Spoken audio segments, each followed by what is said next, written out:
Well, I watched American Psycho for like the 10th time today, and yeah, it was same as before. Pretty damn good. If you don't know, American Psycho is a comedy slash thriller that came out in 2000. It's written by Mary Harron, who, from what I know, hasn't really done anything that's been on the radar. I mean, I looked at her other films and, well, I couldn't really find anything that I even heard of. The film's based off a book by the same name, and the film stays pretty loyal to the original text. American Psycho's what's called a character study, which is where you stay with the same character throughout the screenplay or book and learn about them in depth. American Psycho is probably my favourite of this type. So let's dive in and see what makes this movie so damn good. The film starts off with the intro sequence. In my opinion, one of the greatest intro sequences to grace the screens of cinema. It starts off with a drop of red liquid. And then you associate this with the title and you're like, well, it's got to be blood. The film's called American Psycho. Blood, Psycho. And then you see a knife crash down on a piece of meat. Then it pans out and you realise that you're at a breakfast bar. The camera wanders around for a bit. You see all the guests there. And then finally the camera finally sets on Bateman and his pals chatting over dinner reservations, which will be a big theme throughout the film. Bateman and his pals in this scene are presented as stereotypical businessmen in the 80s. They're rich douchebags who go out to clubs and fancy restaurants and do hardcore drugs. The next scene is probably one of the best in the film. You've probably seen it already, or at least heard of it. It's of course the morning routine scene. This scene is so popular that frickin' Margot Robbie did a parody of it. In this scene, we see how vain this man really is. We see his apartment and how spotless it is and how clean. But there's one shot in this scene that really intrigues me. This is the one with the Les Miserables poster. I hadn't seen the film before, so I watched it for the first time. And, I mean, it's a musical, not a big fan of musicals, but yeah, I mean, it was pretty good for a musical, I guess. I don't know. If you're a musical theatre guy, just leave it in the comments below. Pretty intrigued to see if you enjoyed that movie or not. I don't know, I don't really dabble in the world of musicals. But anyway, let's get back on track. So, are there any similarities in the story in Les Miserables to American Psycho? Well, no. American Psycho is a freaking thriller, and this is a musical, so yeah, no, there's no similarities. Although I guess they did make American Psycho into a musical, which still kind of baffles me to this day. But yeah, no, there's no similarities in the story at all. So I got a bit confused. Why did Mary Harron put this in the movie? But then I looked deeper at the characters, and the characters seem to be pretty similar in Les Miserables to the characters that Bateman kills in the movie. At least they seem to have similar character traits. There's a poor man, a rich man, and a bunch of prostitutes. When I say that, I'm not over exaggerating. In both films there's a lot of prostitutes. So I don't know, I couldn't really find any other similarities between the two, apart from those.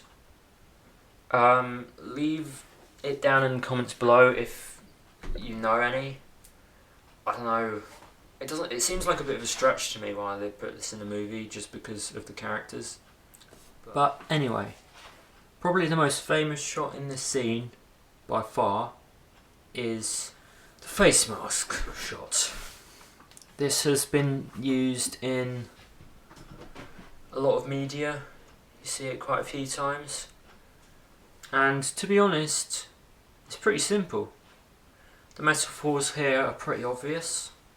In this shot, he's removing his face mask, and it's more of a metaphorical mask in a way.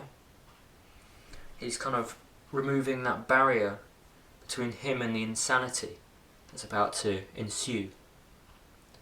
He's removing the mask and revealing his real self. It also shows that he's wearing a mask in public. He doesn't want anyone to know who he really is. And that, of course, is a real fucked up psychopath guy. So I think it's kind of reasonable that he doesn't really want to show it. Anyway, but in this scene, anyway, he's taking off the mask, revealing his real self, and that pretty much sums up the purpose of this scene. The next few scenes are just Patrick being a douchebag, just his normal day-to-day self. So there's not really much to talk about. You know, being a savvy businessman and stuff. But the next scene I want to talk about is probably why at the beginning of this video I called it a comedy as well as a thriller. And that, of course, is, if you've seen the movie, the business card scene. This scene starts with Bateman in a meeting room with all of his co-workers, and the first part of this scene shows us that all these men are the exact same. They wear the same suits, they wear the same shoes, same hair, same glasses, same job, same overall personality. And that Patrick Bateman is not a special snowflake, like he really does think. And this is shown by everyone mistaking each other for other co-workers. Like Jared Leto mistakes Bateman for someone else during this scene. The next part of this scene is bloody hilarious. If you've seen it, then you probably found it funny.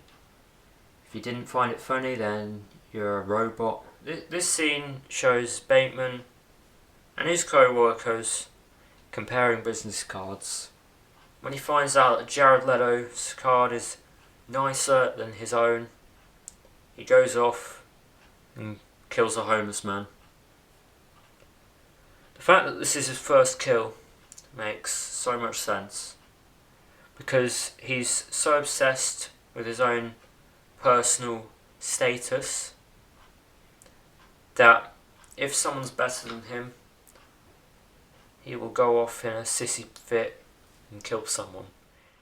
Then, next day, he brings Jared Leto to his apartment and kills him in cold blood, because he was one of the few people who believed that Suicide Squad would be a good movie.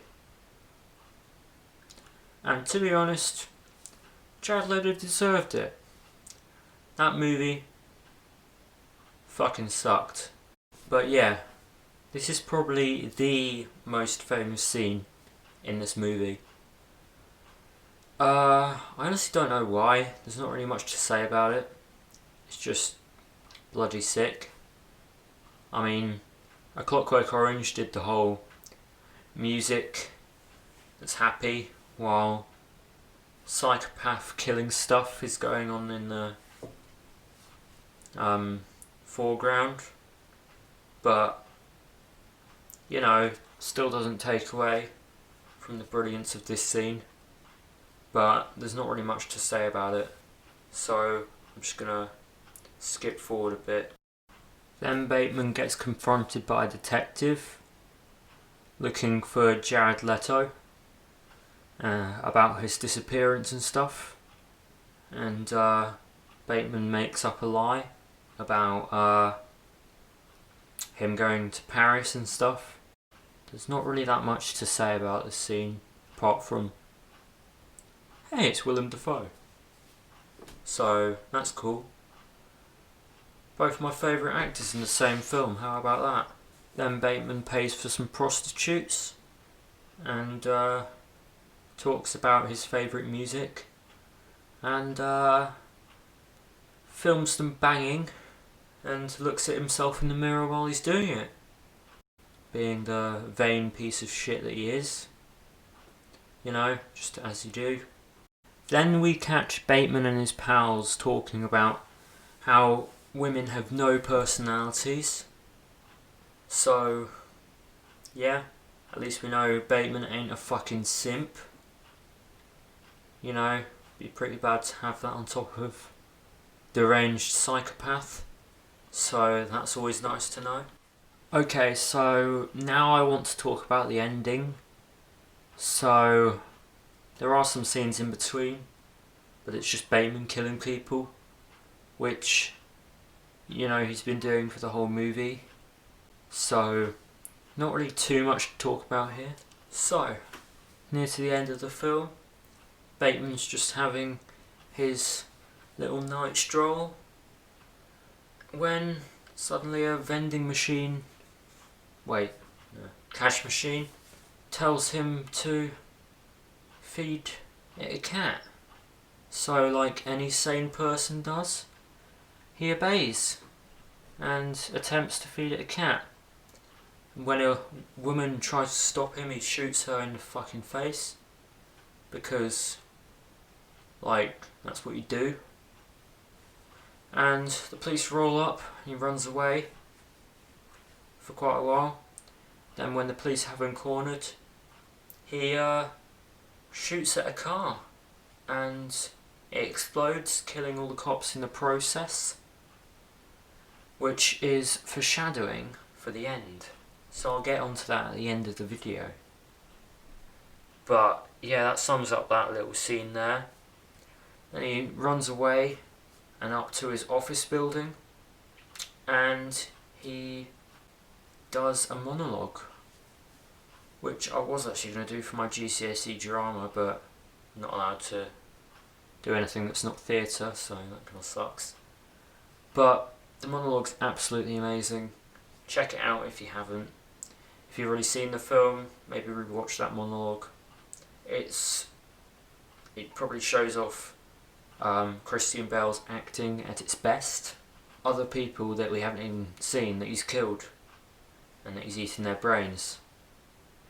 And this also shows that he's just been killing people in the background as well, without us even seeing, which I find pretty interesting, like a cheerleader and a man on the street. So we see that killing is more like a daily thing and not just something that we see, which I find pretty interesting. This also distances us from Bateman in a way, because like in most character studies they kind of present it as you're that person in a way, because you follow them everywhere. It's like 1917 almost. The camera's following the person, but in this, it's not the case.